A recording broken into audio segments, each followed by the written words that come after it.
Oh my god, all types of stuff, and then just like Michael's. Yeah, We made it this far without you. Now we have to. I know, and I'm like, I'm trying not. And the thing is, it kind of helps with the time difference, because by the time I get back to him, it's like 9 o'clock. I'm like, you got to wait till the morning.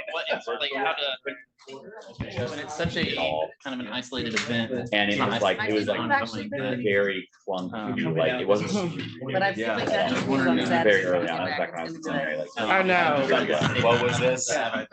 You have like there was a way to have your iPhone or Android read your phone. yeah. In the books back in the day by turning on like hearing. together. Like assistant mode. And then it would like All of them are but it would also read like Together. and then there was the back button at the I top. was so like, glad back, and it would- he had and it would more. just, like, read everything, He and went through that so quickly. so it still required like swiping. It would like, you had to. And it's think about like what's current, Chris, man. you know, what's relevant and everything else. But I wonder if Don't shame me. But all Landing so center. that people as they get older have something to draw. Love a good planning center. Yeah. I think if you were to maybe look at that theologically and also just Yeah, what are your? and focus it on perhaps this particular event, like this one event instead of evoking maybe some of these ideas. I think that would be a really interesting project. Because how do we change? Listen, I'm terrible. A lot of times you think of those intellectual changes, we don't I'd be down to go to try Turkey. but remembering has like meaning is we're talking it has a deeper I think it's like a sense to sour. it, like we feel it, right? Like you think like it's part of Well, I know I will, because I just want to. I said right? he's So on top I of wonder it. if that helps, like Yeah, there's it something does. with that, like I actually have the. Right, yeah, I'm pretty sure it I think that would be really interesting, especially with your tradition. If you have the acapella, right? There's just some unique things that your tradition holds and does. There's no way to miss it. Okay, Yeah, that's helpful. I like that. Thank you. Write that down. Yeah. It's really, really important. They should probably try and Yeah. select later. I ate. Pick up a whole bunch of everybody else. Today, I would Looking at their- their- clean air day, so you can ride the metro for free. Just Oh, great. Wow.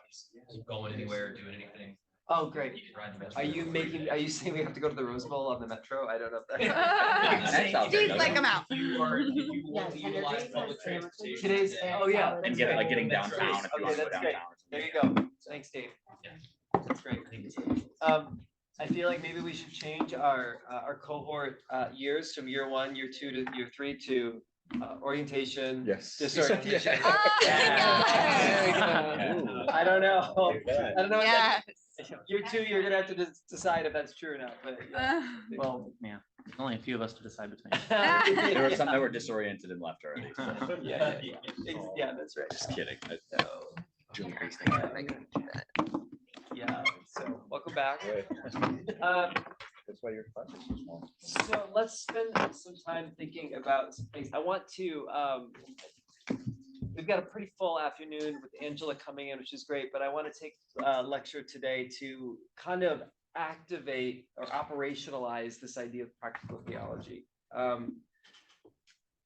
While the nice circle and the things that I showed you yesterday can be helpful, I think sometimes, I don't know about you, but sometimes I have to find ways to try it, put it on, activate it, begin to use it. I think because when I find ways to make sense of it, then I feel like I can use it more. And the more I use it, the more it becomes second nature and it becomes kind of part of who I am. And so I want to dovetail this idea of practical theology with some work that we've done at the Full Youth Institute and kind of share how we've tried to walk this out in a very practical way about practical theology. How's that? So going that on practical theology, I guess. So a story. I'm going to start with a story. When I first came to Fuller way back, like, and this was, I think, 2016, they have something here called the Peyton Lectures. The Peyton Lectures is you have people coming in from around the country that give lectures, and then people interact with it. It's kind of a big deal at Fuller. This was set up before I came, but I realized that the 2016 or 17, I can't remember, Peyton Lectures was on youth ministry, and like nobody told me about it. So I was like, I kind of feel like I need to like invest in this, right?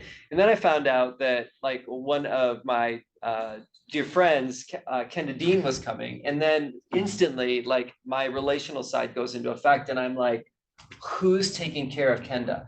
Like, is anybody talk with her? Like, what's she doing? Like, how do we set her for success and everything? And no one had done any work on it yet. So in the middle of a faculty meeting in this room, they're like, what's going on with the Peyton lectures? And nobody knew anything. And I just said, I'll do it.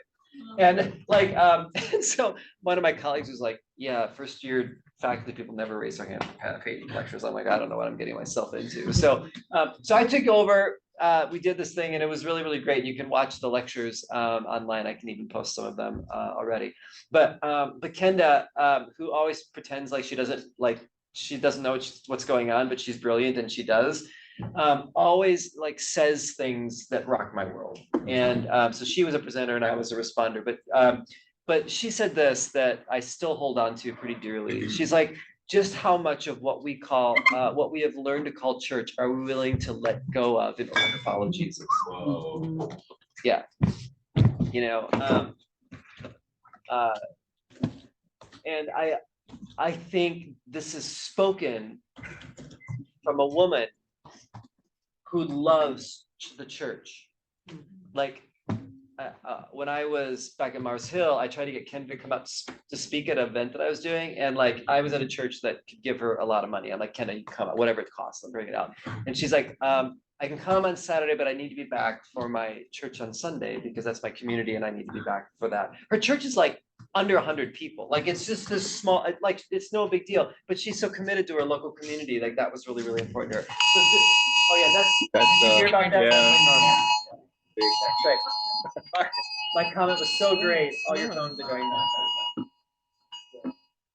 Oh, way to go, T-Mobile. Not doing it. We're all Apparently T-Mobile, oh, there it is. Okay, they're just slow. All right. I would be the first one to die because I would be the last one to get an alert. Yeah, it's fine. There was some person that got to push the big button on that. I don't know who it was, but they're like, you get to do it this time. Right? So I think this is a probing question for us, right? This isn't a rip on tradition. It's not the fact that there aren't things that we bring forward and everything else, but I do think we have to ask a really hard question of what are the shadow sides of what we've brought forward that may be obstructing our view of seeing people and our calling of what the gospel is about. So I found this really, really compelling. Which makes me think a lot about practical theology, about like what is actually going on, like and what are we, how do we understand it, and what does the gospel have to say, and you know what we do. And so that led in many ways to a project that we did that eventually produced this book called Sticky Faith Innovation. And this book is the fruit of a number of things. We did research on, it was a nationwide project. We did 3 one-year cohorts that entailed over 51 churches, over 100 youth leaders, and impacting over 1,000 young people, testing our ideas of how we actually bring practical theology to bear on the ways that we do youth ministry. And I think what was really important to this, our process in this, was to actually think about the fact that if all youth ministry is coming up with new creative ideas for our youth because we don't want to bore them, we've short-circuited the practical theology method, right? But if innovation can be something where we become leaders that are attuned to our young people and are willing to thoughtfully and theologically and creatively respond to the places where they need us the most, we not only become innovative doers, we actually become innovative thinkers, and we actually develop skills that we can take with us as we move forward, right? So as we invited people into this project, that's what we were thinking about. Like, how do we create a posture of youth ministry that one can use in wherever their context is and whatever it looks like? Okay, so we're swinging. I mean, from a research perspective, we're kind of swinging for the fences, right? Like, we're kind of going for like not the thing in front of us, but the thing behind the thing, right? And that's right. Like, typically, that's where I want to play. Like, that's where change happens. Like, we can change, you know, as we work with students, but ultimately we have to kind of change conversations. Like, I envisioned it this way, like, if you and I are at a conference together and I'm like, how's youth ministry going? I don't want you to say how many kids showed up in your youth group or the winter retreat went well. I kind of want you to go, this is what I'm seeing in youth and these are the conversations that I'm having. And as I've thought about research and theology about this, I'm wondering if this is actually what they're searching for. And so we've recalibrated our ministry in order to bring the gospel to bear on those questions. And these are the moves we're making. Say that again. Yeah. Right. And then you'd go, oh, that's interesting. Well, how is that working and what's happening? Right.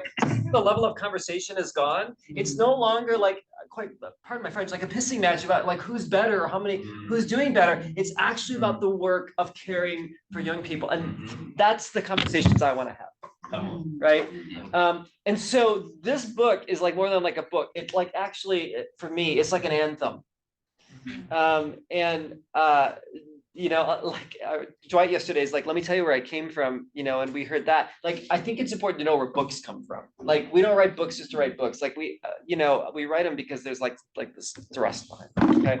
So, just so you know, we had over 13 denominations, 8 were non-denominational, and these are small to large churches that we worked with, which is really, really important. These weren't all like mega churches that have $1 gazillion to do innovation. Like some of them were just really small parishes and others were larger along the way. And here was our project objective: to develop both innovative approaches and innovative leaders that support adolescents in the spaces where they need the most support from the church, but where the church often feels the least equipped to help. Okay. And I wonder if we felt that tension yesterday, as we talked about it this morning, where we recognize the fact there's this sense of fear and horror. And there's an uncomfortableness about knowing that we need to do something, but we don't necessarily know how to come at it. And we all are going to come at it in different ways, right? Like that's the places where young people need help, but we may not necessarily know how to do it, right? So what do we do about that? And so we think that out of this came this idea of what we would call Christian practices and then innovative approaches. And so our guiding question for this, as you have with any research subject project, is this: based on empathizing with young people in their states of instability, funny we talked about that this morning, which is where they need us the most, how might we reimagine Christian practices to facilitate formational growth in young people's identity, belonging, and purpose? Okay. I'll unpack that along the way, but this is where we went with that. One of the things we thought about, this showed up in the book, is young people have changed. Why should youth ministry stay the same, right? Are we trying to somehow force back young people into an older frame, right? We have to sort of think about that today. Also, my colleague Brad Griffin, he doesn't think he said this, but I know he did. I give him credit for it, but it's the way to go. Is that oftentimes in leaders we have default imaginations. Okay, if we sat around a room and we're like, wow, we really got to reach out to young people, we're seeing all these things that are happening, what we should do. The instinct is always like, one time we did this thing. Right. Last time what we tried was this, or I remember one time when we did this and it worked really great. Do you notice what they're doing? It's a default imagination back. And so what we oftentimes do is we think that creativity or innovation is about looking back at something we did before and retooling it to make it work today. Okay, that's not really innovation. In some ways, that's just sort of retooling some things along the way. I'll talk about it later. We would call that like maybe working on a best practice rather than a first practice, right? And so a lot of people do that because familiarity is good. Now, again, I'm not saying that what was done in the past is bad. I'm just saying that what's been done in the past doesn't necessarily work or is applicable to where we are in the present. And, this is where we have to, so we don't like offend anybody. If someone's like, well, one time we did that, we're like, that was great then, but we're in now, right? So you have to figure pastorally how to talk to your leaders about that, but that's what we have to do, right? And so we want to think about looking forward and anticipating rather than just trying to recreate the past. So if young people have changed, where does youth ministry happen? Like this comes back a little bit to Cynthia's question. What's the church? We could say, like, what's youth ministry? Where does youth ministry happen? Is it in the youth group? Is it discipleship? Is it evangelism? Is it parents are the primary disciples of their faith? When we talk about youth ministry, what is the space that we're working with? And then we put on that secular 3. What is the space in a secular 3 world where youth ministry happens? Okay, you see where this is going? Like this is getting, okay, now we're talking like what's happening here, okay? Now, what we did is we decided, okay, how do we find this space and how do we conceptualize it? And so this was our conceptual framework that we began to work with, okay? we started to talk, and we've, I think, shared this a little bit. We've had conversations about this, that young people have, we live in the world of narratives, okay?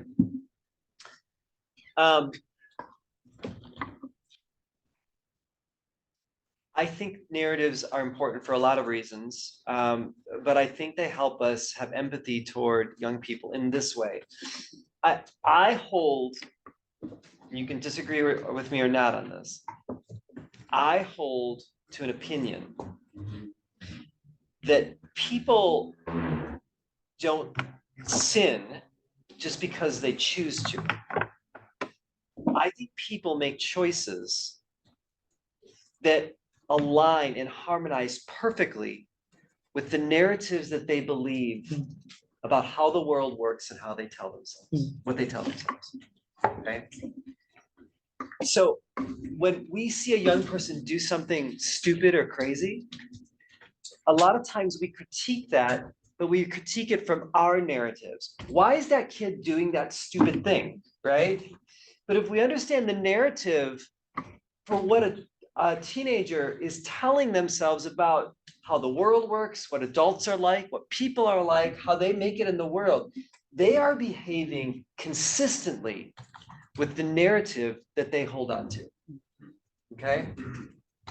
I find in a lot of youth ministry, and Dan, I wonder if this ties into what we fear behaviors. I wonder if in ministry we spend more time worrying about the behaviors of young people and trying to correct that rather than understanding the narratives that actually evoke the behaviors. Okay? So how do we listen for narratives rather than just judge behavior? Okay? This gets back to the making the familiar strange and the strange familiar, right? This is sort of when we think about practical theology, how do we understand that? Okay, so these current narratives are there. Now, what are current narratives like? I'll give you some examples in a little bit, but let me just talk about the other side, okay? I also know, and I believe with all my heart, and I think you agree as well, I think that's why we're here, that there are also Jesus-centered narratives, that we believe that God is inviting us and our young people into a narrative that brings life and hope and has their best interest in mind. Okay, I hope at some level we believe that, right? Like we're calling them to something, right? So there is a Jesus-centered narrative that speaks to where young people are at, and in some ways, the way we talk about it and we worked on it in our project is like, as we understand young people, we can ask the question like, what would Jesus say to them? And invite them into based on where they are in their particular places of life, right? There's these Jesus-centered narratives that we are calling young people to. Now, this diagram breaks down a little bit in that I don't think that the narratives are binary. I don't think like young people are over here with their current narratives and we're over here with our Jesus-centered narratives, and like we're gonna call them over. And this almost starts to turn into like a fundamentalist bridge illustration or something like that. That's not what we're doing here, right? You're over here, God's over here, we got Jesus, crosses in the middle. No, I mean, that's not what this is. I think it's much more blurred than that. I think that young people have a mix of narratives that are current narratives and Jesus-centered narratives. There are parts of what they tell themselves that are actually attuned and harmonized with what the gospel says. And I think there are things that they think about themselves and about the world that just aren't true. Okay. I think we are a mishmash of current and Jesus-centered narratives. When you write your first paper or another paper at the end of this year, there are narratives you're telling yourselves about whether it's good or not that are probably filled with Jesus-informed narratives and centered narratives that are so life-giving to you. And there are things that you're going to say to yourself that you would never say to anybody else. Those are the current narratives that are there, right? That's not your paper's not that good. Why are you turning that in? Who are you, right? Like, where does that come from, right? So we are a mishmash of current and Jesus-centered narratives. But I think it's in that tension in the middle, that's actually where youth ministry happens. We are in the fray of current and Jesus-centered narratives. And we are trying to find our way in ministry to lean in close enough to hear what these narratives are so that we can understand young people and we can understand why they do what they do. Because when we begin to understand that, now we get to the crux of what's most important to them, the things that they are looking over their shoulder at, that we can actually begin to speak to. Right? We see this all the time. I mean, in the Gospels, right? Jesus is always asking questions like, what do you want? What do you need? What do you want me to do? Like, I think that's just Jesus kind of going, all right, so what's the real thing that we're getting at that we need to talk about, right? I'm not going to just assume I'm actually going to do it. And it's Jesus, like he knows, but he still like does it, calls that out. So there's something about this process in ministry where not only are we seeking to do this to understand, but I also think it gives us opportunity to help young people actually articulate what narratives they're telling themselves, what they really need, articulate what's really going on. There's something very formative and transformative and therapeutic even about voicing what's really going on in the inside, right? So there is a tremendous amount of ministry that's happening here. And the way this picture also breaks down is like, it is wrought with so much emotion. Like it should be moving like this, right? Like if we really experience that, right? So how do we live in this space as ministry leaders? How do we help our volunteers lean into this space and think about that? What we decided, and through our research and the feedback that we got back from all these leaders, is they practiced and tried to actually live into this process that I'm going to explain to you, that we need to have compassion, creativity, and courage. Okay. Now, I'll unpack these a little bit, but let me just start out by saying this, and I tell this to leaders all the time. Like, you're not in youth ministry unless you have compassion, creativity, and courage. Okay. Like, you know what I mean? Like, at one level, you'll have it. Like, I tell youth leaders all the time, like, if you can step into a youth space, a room, or a group of kids talking to each other, you have courage. Like, right? Like, there are other adults that are like, no way. Like, give me surgery before I step into that space, right? If you've done ministry and you've tried to work with young people through the pandemic, and you've done anything, you have creativity. Like the whole church like looked to you. Like I even wrote an article on this at FYI. I'm like, youth leaders, this is your moment. Like nobody, like all bets are off. Like this is like you every day. This is like you every day. Like, you know what I mean? So you have creativity, and I know you also have compassion. Like you didn't get into this for the money. Like Becca's like, yeah, absolutely not. Absolutely not. Pretty much. Your heart broke somewhere and you couldn't imagine doing anything else, right? So you have that. But I think that what we have to recognize is that the challenge is that compassion, creativity, and courage aren't like just characteristics. They're actually something that we can grow and develop as well. And so I think that's the call for us, is to be more compassionate, intentionally, and more creative, and also have courage, which in some ways, which I'll talk more about tomorrow, is actually the hardest move for a lot of leaders. Okay.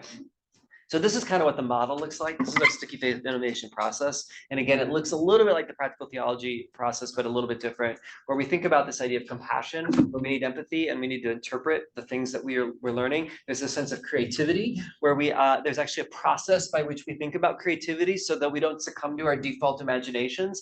And then there's the courage to actually do something, right? Because the impulse is to default back to the familiar rather than to take a risk for something new. Okay. And Andy coached, I mean, I'll get to it tomorrow, but I am telling you, like it's amazing how people like freeze up even after they think of great ideas. And I'll explain more why I think that is. So really, a familiar one that I'll just start with today is I just want to talk briefly about this idea of compassion. Compassion needs a couple of things. First of all, it needs empathy. Okay, and empathy is, again, not just a thought or a feeling.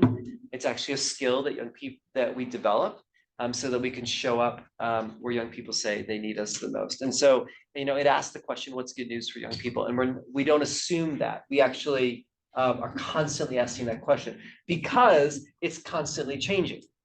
Okay, and I'll explain more why I think that's important.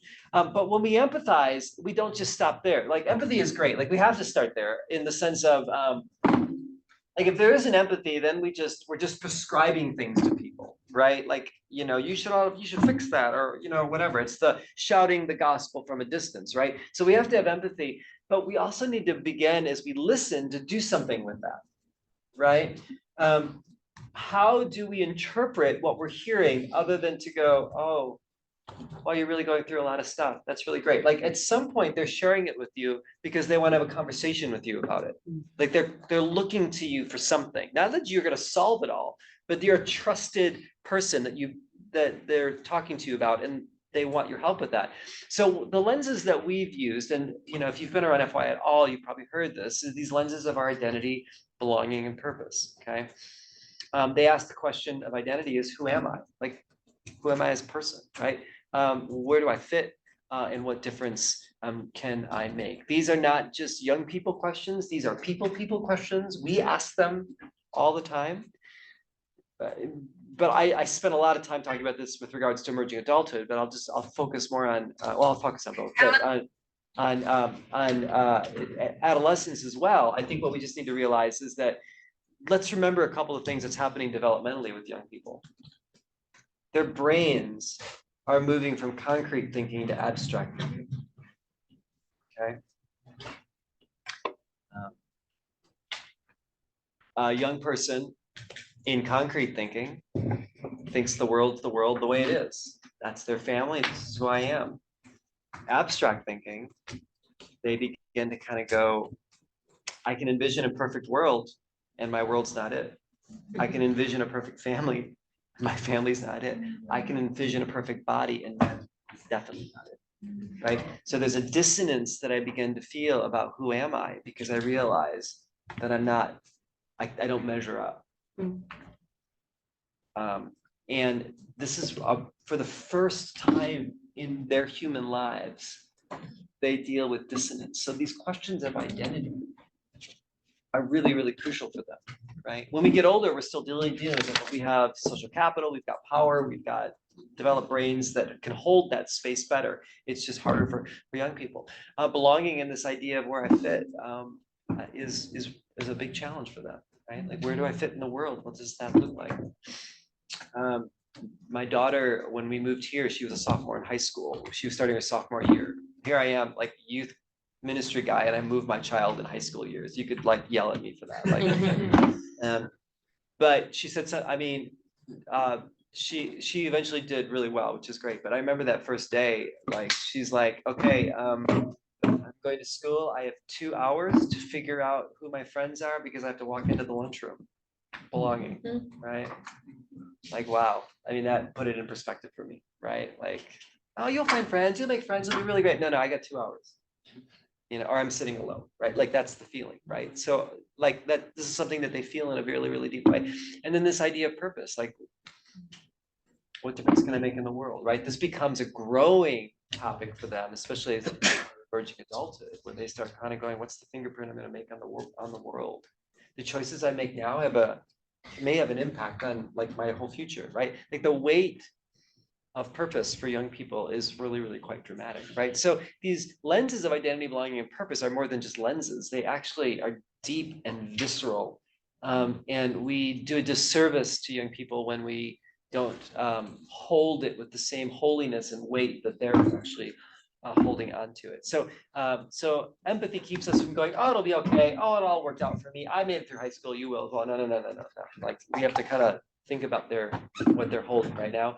And so as we think about this idea of identity, belonging, and purpose and narratives, I think sometimes what we can keep in mind is that if the narratives that we hold will shape our identity, belonging, and purpose, right? So, and these are some of the things that our youth pastors, when they went back to their own kids, listened to for identity, belonging, and purpose. These are some of the phrases that they came back with, right? Identity. To be average is to be invisible. Let that sink in. To be average is to be invisible. Perfection is the only standard, right? What does that do to a young person? How do we think about, like, you need to be perfect, like Christ is perfect, like oh, thanks a lot, like one more thing, right? Like, is it true? Yeah, but like how do we talk about that so in a way that helps them with the narratives that they're talking about? My identity is measured by my popularity or my likes, right? I'm an imposter and I must not be found out, right? So these are just real narratives. Purpose. Life is competitive and there are winners and losers. Okay. It makes me wonder sometimes. Side note, like we do competitions and like in youth group where there are winners and losers. Are we perpetuating the very fear that they have, even though we're calling it fun, right? Something to think about. I'm not saying change all that, but it's something to think about. Love is conditional. And if you knew me, you wouldn't like me. Okay. So this idea of belonging is something that's there. This idea of purpose. Once you blow it, there's no recovery, right?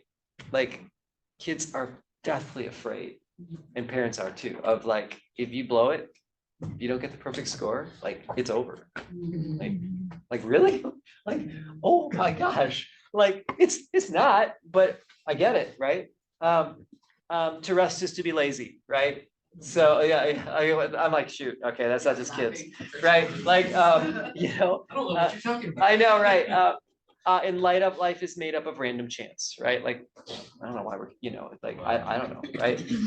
Now, I don't think that young people, when they came up with these, just did it on their own. Somebody told them that implicitly or explicitly, right? I mean, Christian Smith in his research would say, like, if you're a parent, like, you don't get the type of kid you want by what you tell them. You get the kind of kid that, based on who you are, they are modeling and embracing and absorbing what a generation before them has told them and showed them what is of value, right? So in some ways, these narratives are not only ones they're telling themselves, but they are mirrors that reflect back to us what we have communicated to them. Steve, I don't want to open up what we discussed, but as you're reading this, and I'm feeling like these are like the real felt truth, horrors and fears of the young people. Yeah.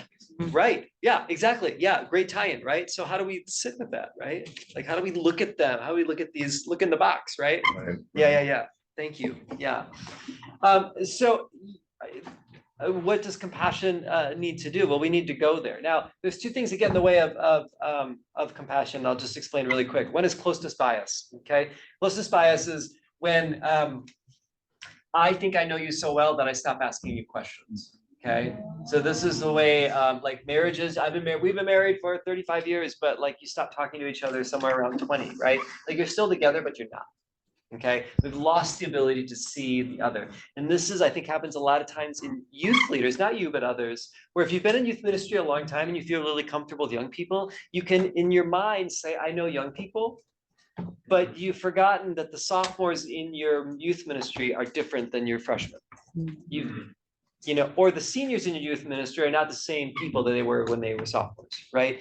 Like, closeness bias blinds us to attending to the people that we love and care about because we make assumptions about them. And when we make assumptions about them, we actually create distance rather than closeness. Okay. So we can be so close that we don't see them anymore. Right. And I think a lot of adults do this all the time. I have to remind adults that, like, just because you were teenagers once doesn't mean you understand teenagers today. Yeah. Right. People make that assumption all the time. Oh, I went through it. I understand teenagers. No, you don't. Not the ones today. Right. So empathy requires that we don't allow closeness bias gets to get in the way on that. The other one is something called I call intragenerational speed. And the way that we think about this sociologically and actually philosophically is you've maybe seen in some youth ministry courses, and I'll talk about it a little bit down the road, is this idea that we have sort of these generations, right? We have Gen X, we've got Millennial, we've got Gen Z, we've got Polar, Alpha, or whatever's coming next. Gene Today, University of San Diego just came out with a book called Generations. Good researcher, she unpacks these, which is fine. But those are sociological terms, not developmental terms. And what we're finding with generations is that what's been assumed is that a generation is like 20 years. And within these 20 years, something happens along the way where these cohorts of people experience something similar with each other because of a catastrophic event or something that's happening nationally or globally that happens, which is fine. I think there's some element of truth to that. The downside with generational theory is that it's way too generic. It doesn't really particularize people's experiences within that. But what I'm more interested in is this, is that what philosophers and sociologists are saying is that the world is speeding up faster and faster. That you, within a 20-year span, you don't really have one generation, you really have about 4 generations. It's crazy. Okay. And maybe you've heard this, I'll you know, I mean, seniors will be like, if they volunteer with your middle school ministry, they'll be like, I don't understand these kids, right? Like, I don't know, it's like they're going through stuff I don't even know what I'm talking about. So that says 2 things to me. 1, the world is moving faster, and number 2, I better not say I understand middle schoolers if high schoolers say I can't understand, right? So this is speeding up is happening, which if we superimpose this on another big concept that is is important in youth ministry, is this idea of intergenerational youth ministry, right? Intergenerational youth ministry is like there's something about the generations working together and communing together that helps sustain faith, which is true. However, I think what we're also finding with some generations is that they don't know how to relate to the younger generations, okay? Not just because they're a generation apart, but now they're about 4, 5, 6 generations apart if we use this idea of intragenerational speed, right? So what I think that means is like, well, you know, like, that's terrible. You know, what do we do about that? I think what I'm interested in is this, is that I think that when we just thought about generations in 20 years, there was still an overlap of generational experience. And it's in that overlap of experience that we had shared events, shared life experiences that we could at least start with and point to, and then that would generate conversation, right?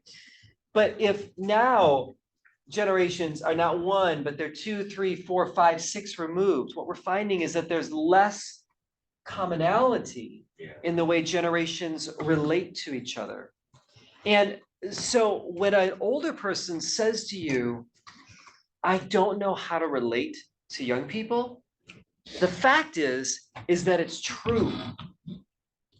And there's a reason for it. So the answer then isn't to say, well, I don't know what you're going to do. I guess, you know, your lives are so apart, you never can really talk with them.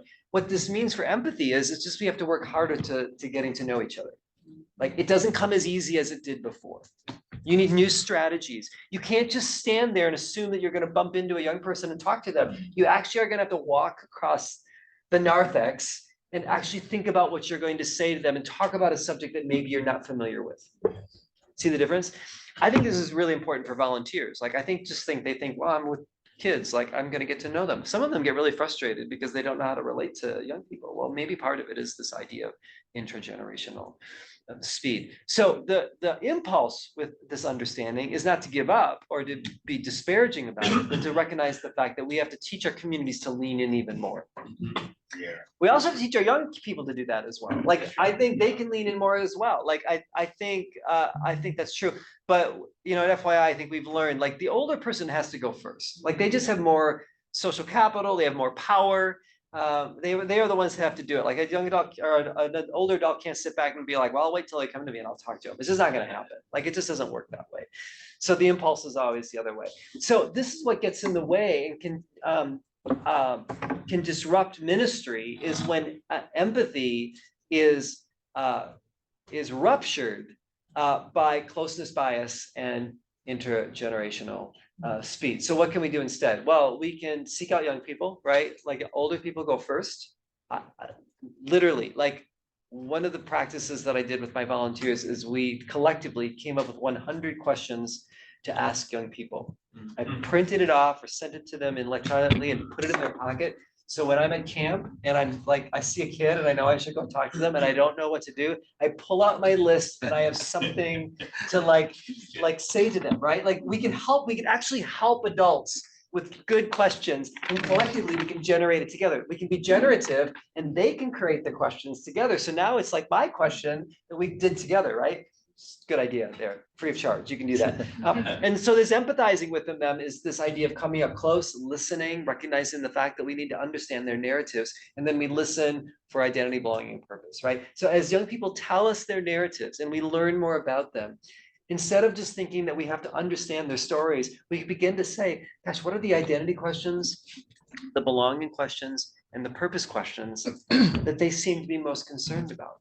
When we begin to do this, we get a little bit closer to perhaps showing up where they're signaling to us that they need us the most. Right? Okay. So I think in youth ministry, we just assume we're relational animals and that the relationships will just happen. I think what we're realizing in youth ministry, and probably you're realizing in your context as you work with people, is that I think there needs to be a little more intentionality about what it means for us to be relational with young people and how to sort of move into these significant conversations that I believe young people want to have. They just don't know how to have them. Right. And that's where we can, I think, bring good news of a listening ear. There's more good news, but I think for a starter, that could be there. So here's just some self questions for you to think about. Okay, and then I'll see if we can chat for a few minutes and we'll go to lunch. Who are the young people I listen to? It's a great question, right? Another good question. Who's missing from the group of young people that I'm listening to? We all have an instinct. We probably are comfortable with certain young people more than others, right? We're going to care for our communities. Who are the ones that we may need to spend more intentional time listening to because we just don't, right? How do I know young people feel listened to? How would you know that, right? Just because you did it doesn't mean they feel listened to, right? So maybe that's something to think about. Thirdly, what are my students' quest for identity, belonging, and purpose? And how might that shape the focus of my ministry, right? Instead of in the summer thinking about what's the series we're going to do, it's going to be really great, super exciting, no fear series, I can't believe I just did that. What if through the conversations, we actually find that there is a specific energy around some key themes that your team curated through the conversations that you have, and you're responsive to those things, right? Remember when we talked about young people's dreams, right? To be responsive to that. If we listen close enough, maybe we can actually, it will help us signal what the felt needs are and things that they really want to talk about. And then how do I employ practical theology? Remember, the default here isn't then to quickly come up with ideas and cool things to do, but then to kind of go, okay, this is what we're hearing. That's what's going on. Well, why is it going on? What do you think's happening there? How does the gospel, what's God doing? How does the gospel bring to bear some of these ideas? And then what's the ministry move, the next faithful step that we can take as a ministry lead, a ministry to begin to respond to that, right? And then we're going to do it all over again. See how that works? Compassion has to be the place that we start. It's not the place that we end. I sometimes critique a lot of younger youth leaders that are like, it's just about relationships. That's just about relationships. I'm like, it's not. Like, relationships are really, really crucial, but there's actually more. Like if it's just about relationship, we can be anything. We don't have to be at church, right? But the relational, compassionate listening, attending to is very gospelish. And we have to start with there. So I'm gonna stop talking. What did you hear? What did you like? What did you wonder? What do you want clarification on? Yeah, Leon.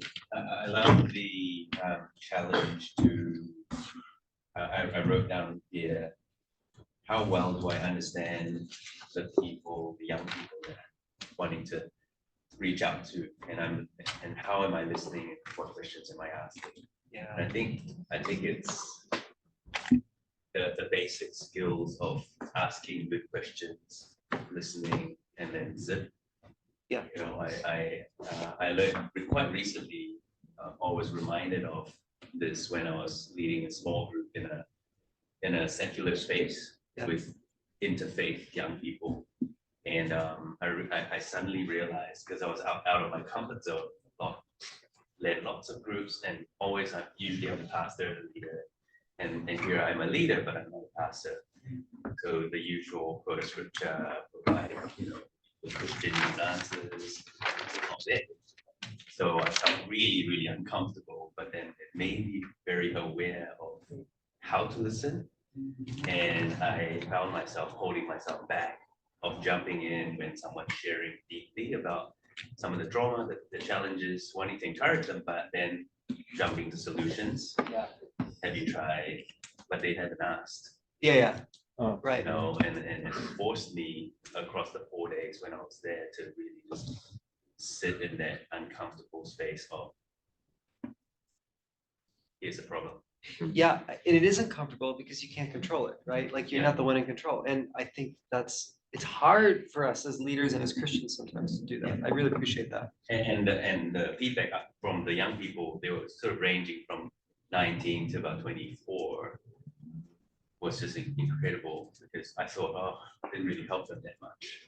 But they just ranging from, that was the first time I've ever told a bunch of strangers about this in my entire life. And I feel better. It was so healing. These are non-Christians, they're atheists. Yeah. And I was just like, wow. Yeah. Sometimes just holding that space. There's one thing to create space, there's another thing to hold it. I didn't know the difference. That's great. That's really good. That's really good, Vina. Anyway. Thank you. And the intergenerational speed, all of that, like, so interesting to me because the work I do now is so different than what I was doing before. I have these college students who in my first summer are so unsure and uncomfortable with leading middle schoolers and leading young children, asking me like, how do I have faith conversations with them? And these are your like small group leaders. Yeah. And asking me for help doing those things. And they're partnered with like grandparents, volunteers, and like parent volunteers. And they're the same. They're asking the same questions too. And it's like, just my mind is spinning. And That's really interesting. I think sometimes the impulse would be it's a competence issue rather than perhaps an empathy issue, right? Like, isn't that interesting? I love that you're thinking about that. And mine kind of goes off that too. And this is a good point. Sorry, sometimes I need a couple days to like sit in it to put my thoughts, so this might be scattered. But this idea of shared experience and this intergenerational speed, I can't help but think of like this theory of relativity and how like for us, we have like this long term of life. So time seems to go faster. And so for them in this period, like if you're in ninth grade, like your ninth grade year seems to go at this speed and you're with these people in that same speed and that same time.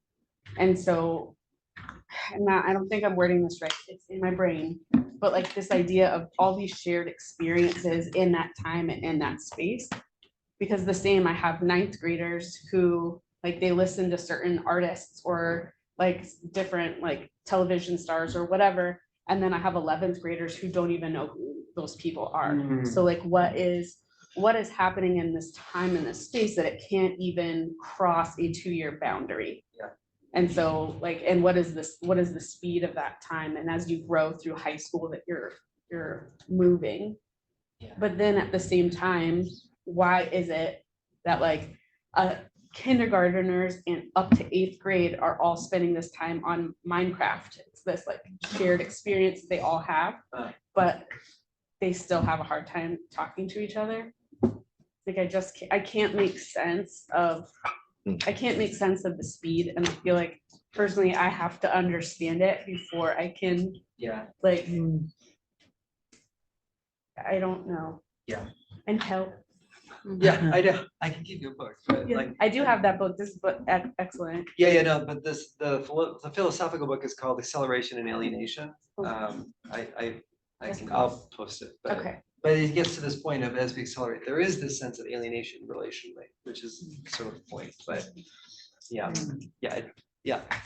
I was just thinking about the area in which I live and noticing that like there are school districts that are like creating in these like teenage years where one of our schools just built a whole new building and then separated like 5th and 6th graders into it from like having 6th, 7th, and 8th graders in it. And they're also toying with the idea of like having a building for high school where it's like 9th to 10th graders and then 11th to 12th graders. So it's just really interesting that we're talking about listening and empathy and the different generational things that happen within generations and saying, yeah, I wonder if there is a really unique place for the church to play within where it's like we do get to help more than just Gen Z and Gen X come together, but we get to help Gen Z 0.1 and 0.2 and 0.3 Yeah. like come together in ways that like some of the other areas in their life are trying to segment them even more. So it's just got my mind rolling as I'm thinking about the area in which I live and watching those just become so much more segmented. And even hearing parents are like, are 6th graders coming to middle school youth group or are they not? Because like they're way totally different developmentally than my 7th grader. I'm like, interesting. So it's like it's even infecting like parents' brain spaces and how we do ministry. And so I think there is a real opportunity to not just listen to students, but to also listen to parents' fears and enter into that as well, as that's kind of real quick. I mean, when we think about youth ministry and the structure of it, like I don't think there's a lot of thinking behind it other than it models schools. Like that's it. Yeah. I'm not saying it's right or wrong. I'm just No, right, saying yeah. I don't really know if there's been critical thought as to what's the best way to think about that. So I think that's really interesting. I wonder, especially in the sense of speed and intergenerational kind of stuff, how COVID has impacted that. Because I have a lot of like now college students who are still trying to figure out in their sophomore year of college, like, how do I do this? Because they didn't get those skills from their senior year of high school or their freshman year of college, even though they lived on campus. So like, I just wonder how much COVID has that impact for maybe slowing down that speed, but in all the generations, right? And now we're all trying to learn like what we should have learned 2 years ago, social skill wise. Yeah, it's interesting. Yeah, something going on there for sure. So No, never mind. Taylor, you've been trying to talk, sorry. that's okay. I think one thing that Chris said that that reminded me of this. I think we've started to realize, or I say we, I don't know who it is, people in education maybe realize that there are different developmental needs at different ages. But I feel like sometimes we forget that part of the developmental needs is interaction with people in different developmental stages. And so as we separate 6th graders from 7th graders, I feel like we lose something in their, like something that they need, like an important nutrient for their development as they look and as they learn from one another. And then I also wonder, you mentioned about like cohort formation and the theory behind it, and part of it is the social context, the things that happen in our life that shape us, and another part is like, well, another part used to be the geography of where we were located, and instead now like that, I don't know, and as the gap has gotten smaller between generations, the geographical barrier has like been removed, and it's instead we have this kind of global cohort and so it's layered differently, and I wonder how that affects identity, and so instead of you might relate somebody to somebody more on the other side of the world based on their age than you would somebody 2 years older that lives down the street. And so like, I don't know, it's kind of been turned sideways as far as how development is going. Yeah, that's a great point. Yeah, there's a paper in there. That's good. Yeah, I was gonna say, the Saturday before I left for here, I had my leader training for all my leaders going on fall retreat, which includes high schoolers and adults. And one of my high schoolers asked to talk to me after. And I have two kind of groups, small group leaders and what I call like serve team, which is like all the leaders who serve in capacities that aren't directly kid facing. And she started crying and she said, I'm just hearing it all differently now with this information. She said, I just feel so far away from the middle schoolers. I don't feel like I'm building relationships can you please move me to small group leaders? And I empathize with her, but in my head, I was like, why do you need kind of this directed authority to feel like you can build the relationship? Because we do leader training all the time, but I feel like in this 30-minute space of free time, my leaders are drawn to each other. And no matter how much I talk to them about it, it's like they're uncomfortable talking to, I don't understand it.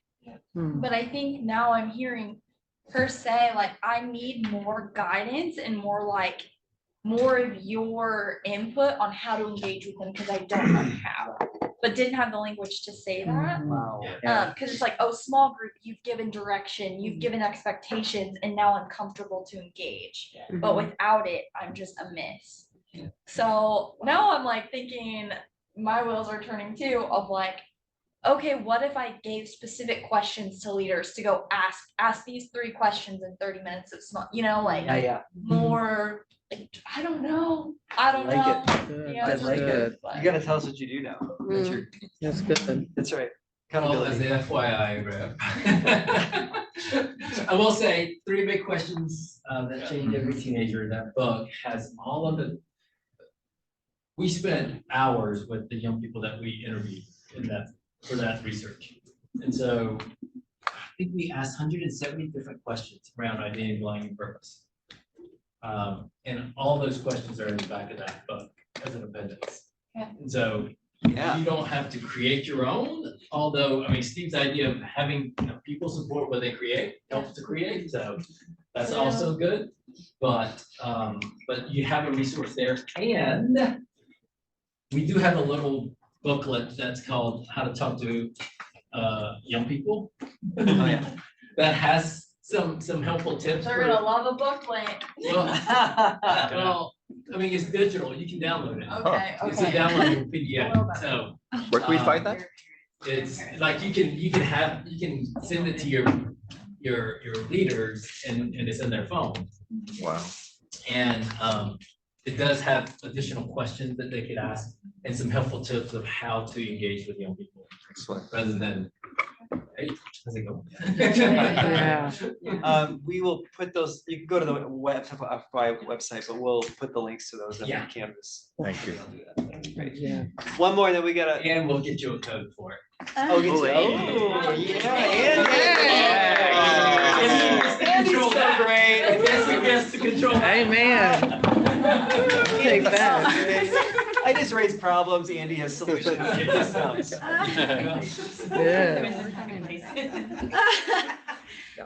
Kelsey, what? I just want to bring this back then to the conversation yesterday. Oh no. Conversation yesterday. It's gone. Oh Lord. When it comes back, I'll let you know. let us know. It's somewhere. Good. Well, let's keep talking about this. I hope this sort of sets the stage. We're going to talk about the other 2 moves tomorrow sometime. Can't remember when. But I do want to send you to lunch. We do need to have you back here by 1:30. And Andy's eventually going to be leaving. I know he's coming back for a little bit, but I would love us if we could just gather around Andy and pray for him and for Amy and send you on your way. We're going to miss having you the rest of the time. I know you want to be here and I know you want to be with Amy. So, and both are okay. For sure. Yeah. For sure. I did find a flight out 6:30 from LAX, so it's gonna take me a while to get home. Oh no. But I'm gonna get home. Yeah. All right. That's what matters. Yes. Okay. So let's do that. Yeah. Can we gather around him? Yeah.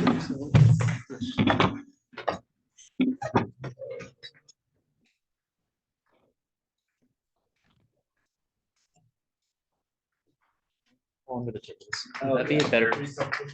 I don't know if I can fit. Typically can. I need to be more optimistic. I know.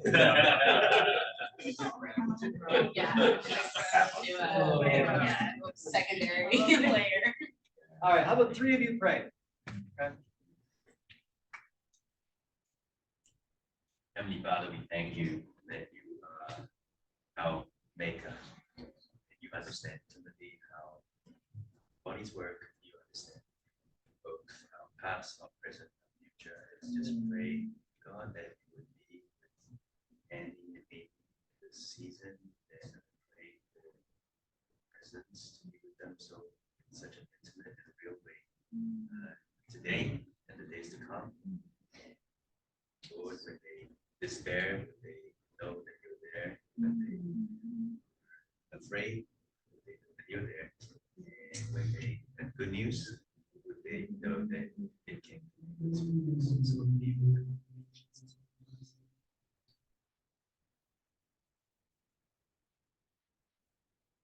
One of the hard parts about going through hard things is that other people's lives around us keep going. So we would just pray that in the midst of Amy going through this process, that you would help people in ways that they might not remember to remember and be there for Amy and his wife. So would those people pop up? Would they notice those people? Would they cling on to those people? Yeah. Would you give those people the words or the actions or whatever it is to be there for them in ways that they need?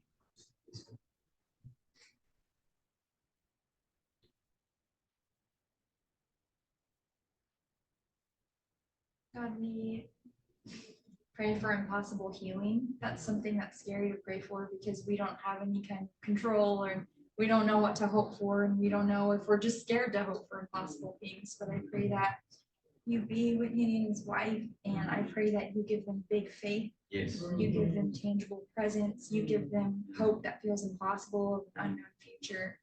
I pray that we know that you are sovereign, and we know that you are good, and yet we still come before you boldly with asks of things that we don't know that you'll do, but we hope that you'll do. And Yeah.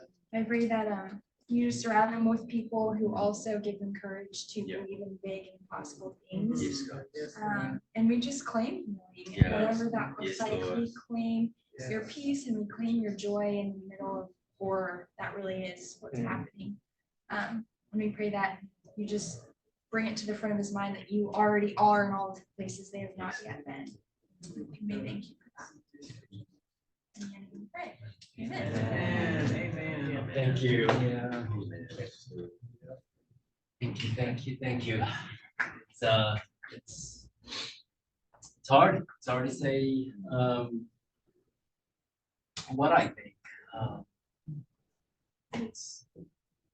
It's hard to know. It's even hard to say, gosh, where is God in all of this? I remember when, we can go to lunch too, so. But I mean, I remember when Amy first went through her first cancer scare, back 15 years ago, with the melanoma. And I remember having this moment in my office and realizing that I had no control over anything. And God and I had it out.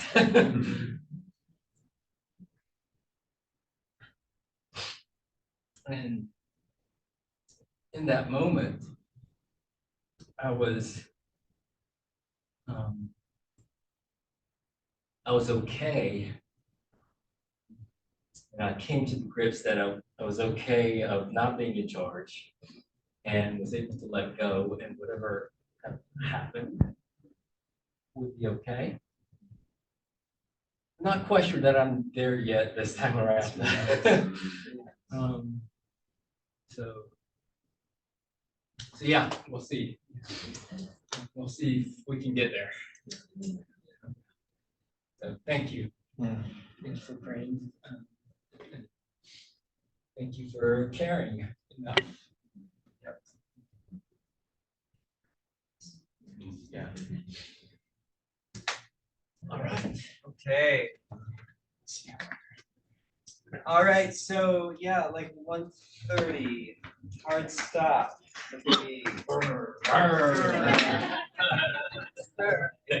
Angela Durrell will be here. It'll be great. So yeah, take a minute for that. Lunch, good lunch. Coffee. Let's go lunch.